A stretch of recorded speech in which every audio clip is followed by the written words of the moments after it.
A lot of our stories.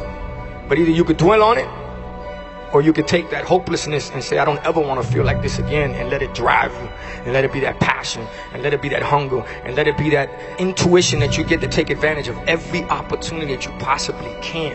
The world is at the palm of your hands. It all depends on what you're doing with it.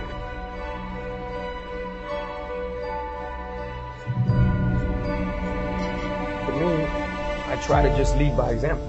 I think that to be a prime example of how you want people to be in their community, in their culture, and be able to be in society, you have to start where you're from. So I tell people, if you don't know where you're from, you don't know where you're going.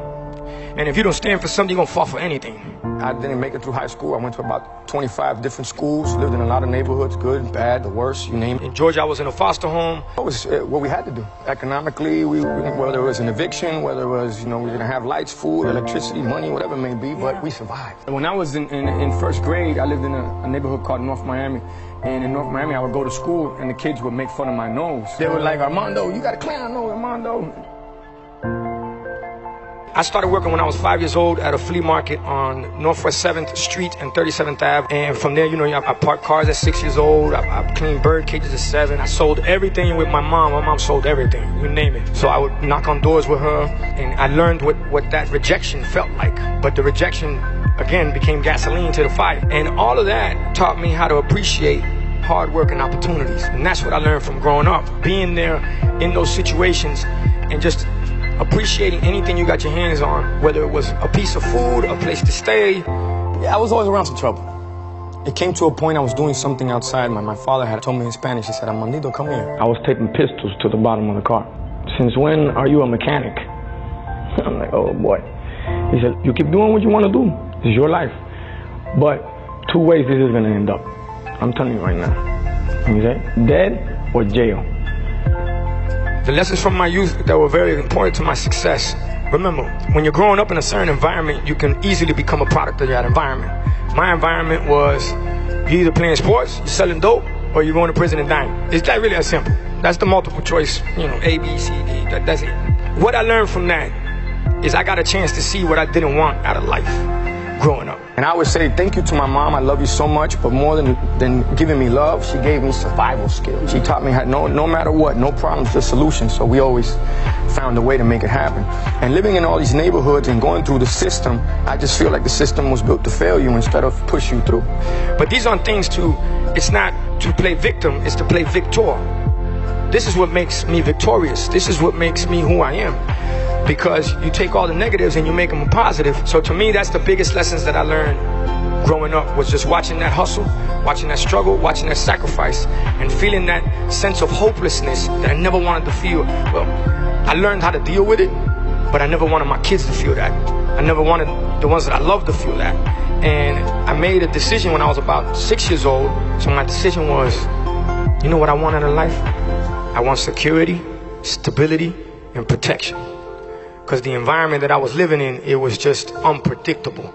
At any given time, anything could happen. Miss Martinez was the one that told me, the biggest risk you take is not taking one. If it wasn't for her, I'd be dead or I'd be in prison. And I always thought about that. And it stays in my mind. So anytime I feel a little iffy about something, I just think about her. Take that risk, man. Take that challenge. It was so special to have somebody really say, hey, all I want from you is when you win an award one day, just mention my name and say thank you. Because I believe in you. One of my best friends was Dominican. His name is Junior. And one day we were on our way, we're in the neighborhood. In the neighborhood, they used to fight dogs. It is what it is. It's a part of the culture. And we were on our way to a pit fight.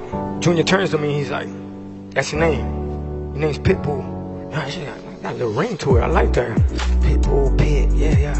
And then as I did my research on pit bulls, they're stereotype dogs, as people feel that they're very aggressive, but they're not. They're a part of their environment. If they're in an aggressive environment, they become aggressive dogs. And I saw the fight in a pit. When it bites, it locks, it doesn't let go. It fights to the death for what it believes in. So you apply that to the game, you apply that to my life, you apply it to everything that we've got going on. That's basically what it's become. And for life, I feel that it's always a fight. I don't understand the word lose. I don't understand the word can't. I don't understand the word fail. I understand the word learn. And when you work so hard to get to a certain level, you Google pit bull right now, I come up before the dog. I always say it's the truth. I'm the only legal pit bull in Dade County because they're all illegal in Dade County. And what I stand for is, I stand for the world. But anywhere I go in the world, I represent 305 Dade County, Miami to the fullest. If it wasn't for the city, I wouldn't be who I am. And that's what this pit fights for. I love the hustle, love the grind, love the fight. Why does it rejuvenate me? Because when you love it, they say when you do what you love, you'll never work a day in your life. And to me, I love that. I don't like things handed to me. I like to earn it. If you earn your keep, it's fair for you to fight for it. It's about showing up, don't talk about it, be about it. And that's why when you hear me say, take your life from a negative to a positive, what's a story without ups and downs, valleys, peaks, losing? You gotta lose, you gotta slip, you gotta fall. Everybody does. They're not mistakes, they're must-takes. And you don't make mistakes, mistakes make you. So you gotta just take it on. Welcome it. Welcome it. Let it knock you on your ass. You can knock me down, but you won't knock me out. Nobody gets on a roller coaster that just goes straight.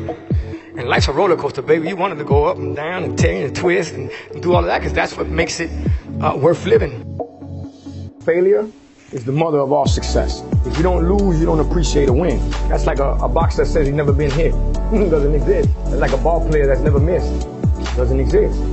But if you're able to pivot, always find a way to mutate, modify, then you'll be all right. But how does that happen? You gotta challenge yourself. You gotta take the risk. The biggest risk you take is not taking one. You gotta be able to think out the box and go, even though everybody's going right, I gotta go left with this one, if you're listening to your gut. I've been raised off of a lot of motivation. My mother, when I was younger, she would put Anthony Robbins tapes, in the car. It's just always keeping me motivated and inspired. So I've always looked for positive ways. So I've done the same thing with music. Patience, passion, perseverance equals success. And working hard. In the music game, you gotta give somebody a good product, make sure they like it. So the difference is my product, you don't snort it, you listen to it. And being an entrepreneur is understanding that the word no is a great word. And no, they taught me, N-O means new opportunity. I love rapping, I love having a great time and telling a story. But what I like to do is show people growth, maturity, and evolution. So a lot of people tell me, it's like, hey Chico, how come you don't rap for the streets no more? I tell them, it's real simple, dog. I rap to get out the streets, not to stay in the streets. Even if you're in the streets, can you imagine? Why would you want to push the same product everybody pushing? Now you got to fight for territory. Now you got to fight for a spot. Now you got to fight for a hole. You got to fight for a trap. Imagine if you come up with your own product. Nobody looking at what you're doing. You got your own hole, your own trap, your own block, your own everything. Now you create your own city, your own world. So if you got good karma, then the law of attraction is going to give you great karma. So I think if you're a good person, good business, and work hard, create that reputation, and the puzzle comes together. In the law of attraction, I believe it exists. I'm constantly writing down my goals because I'm writing records. Good thing is that once a record goes, it's basically like your goal is now out there in the universe and everybody's helping you on that goal. Listen, yes, they're party records, you're having fun, you're enjoying, but there's messages in here. You go from either hearing a record to really listening to the record, and then you start to connect the dots. You gotta envision it, you gotta focus, you gotta believe in it, and you gotta get used to the word no. The word no becomes yes. Simplicity is the key to success. So I'll round up that with this. In the word can't is can, in the word don't is do. In the word won't is one, in the word impossible is possible, and in the word impossible is impossible. Once you figure out you're possible, you can break through any barrier, any border, there's no limits, and you live life how you want to live it instead of life living you. My mother always told me nobody's dumb, nobody's stupid. It's just, you gotta figure out how you learn. It's almost like think of it as a garden. You plant certain seeds. Some grow quicker than others. Some take a little longer. Some need more TLC than others. But living in this society of instant gratification, I want you to understand this. It's a marathon, not a sprint. And more than anything, at a young age, understanding that it's not about the money. My mother always said, money's a passport, allows you to come and go, but it does not make you. You work hard for the money, so the money work hard for you. Money don't make you, you make money. Make a difference. Take a risk. That's how you really live out your dream. But if you're worried about what everybody's talking about you, forget about it. Then you're caught up in the noise. I still got a BlackBerry. What does BlackBerry allow me to focus on? Family, business. That's all I need to focus on.